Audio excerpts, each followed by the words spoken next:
Hey everybody, it's Lance Bell with the Daily Quickie for August the 14th, 2016. Well, I missed this one last night. After everything I was doing last night, I totally didn't get back on and realized there was riots going on in Milwaukee, Wisconsin. Now, I was searching around trying to find some video for you, and I came across this article from the Associated Press. Now, according to the article, it says simmering anger over the fatal shooting of a man by police erupted in violence in Milwaukee, predominantly black North Side, with protesters skirmishing with officers over several hours and setting fire at least four businesses in an outburst. Now, the uprising that broke out Saturday evening didn't subside until after midnight, after Mayor Tom Barnett and other city leaders, appeared at a news conference to plead for calm. Police said 3 people were arrested, and one of the officers was hurt by a brick thrown into a squad car. The triggering event came Saturday afternoon, when a man fleeing police after a traffic stop was shot and killed. Police said the man was armed, but it wasn't clear whether he was pointing a gun or aiming at officers. Barnett said that the man was hit twice in the chest and arm.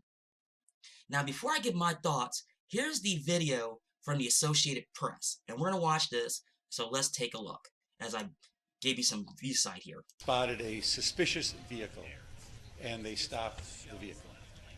As they stopped the vehicle, 2 individuals fled from the vehicle. One started heading west, the second one started heading east. A Milwaukee police officer with 6 years experience started chasing the individual who was running to the east. He ordered that individual to drop his gun. The individual did not drop his gun, held the gun, or I shouldn't say, I don't know that for a fact, but had the gun with him, and the officer fired several times. The individual was hit in the chest and hit in the arm. He was hit by 2 bullets, one in the chest, one in the arm. That individual, it's a 23-year-old man, has died. 2 police vehicles also had their windows broken out.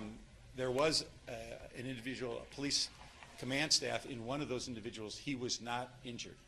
There was, however, a police officer who was injured when a windshield was broken, presumably in the second car. I don't know that for sure.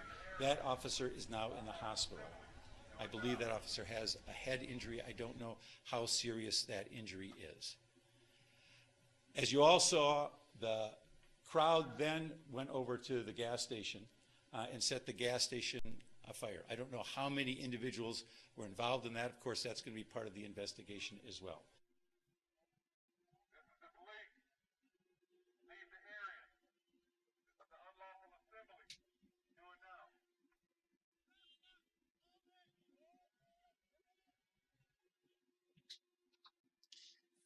Well, folks, you see it right there. That's the official video report. Now, I'm going to say this, before I say that, let's read a little bit more. This entire community has sat back and witnessed how Milwaukee, Wisconsin, had become the worst place to live for African Americans in the country. That Khalif Rainey said at the end of the news conference, Bart pleaded for calm. Now, this is a warning cry. Where do we go from here? Where do we go as a community from here? Now, I'm going to talk about that. Okay. Well, here's what we know so far. And here's what I know so far. Now, the officer that's on administrative leave right now that shot the suspect was wearing a body camera. Now, they're saying that was active, so I'm assuming for the next few days, that video is going to come out. Now, I hope that comes out because what I've been seeing is he had a gun on him that was illegal, and there was a bunch of rounds fired, and this is a lot of jumbled information, but I figure probably Monday, Tuesday, or Wednesday, all the information is going to come out. The other issue I have is all this rioting.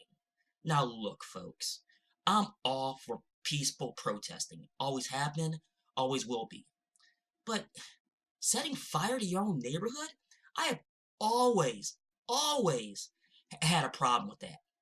We can go back to the LA riots, back in the early 90s. We talk about Ferguson, we talk about Baltimore. I'm totally against that. And I saw that video online where somebody set fire at a gas station. Okay, setting fire to the CBS in Baltimore was one thing, but setting fire to a gas station, you're trying to inflict some serious damage trying to get it to blow up. And with that, I have serious issues with. Now, as a black American, I know there's issues in the community. I'm not going to sit here and defend what the police did because honestly, I don't know what the hell's going on just yet. And to say anybody does right now is lying to you. As an example, when I was researching for this video, I'm looking at some of these forums and some of the comments I'm seeing. There was one person out there who actually said that these type of riots are the same when sports teams win titles. And I'm thinking to myself, okay, number one, they're not one and the same. And two, I would jump on them just as bad for setting their city on fire when something like that happens, let alone this. Now, the best way to describe it is this. We're going to get to the bottom of what's going on here, but this is for the people in the city of Milwaukee and Milwaukee County. You know better than this. The best course of action is setting your own neighborhood on fire. And this has nothing, I mean, I know you're angry, but this is not the way to do it. You know it's not the way to do it. But like I said, we're going to find out more. But please let me know in the comments below what you think. I mean, was this the right move by the protesters there? Do you want to take a wait and see attitude? Please let me know. Well, folks, I'm going to jump off here. That is the Daily Quickie for August 14th, 2016.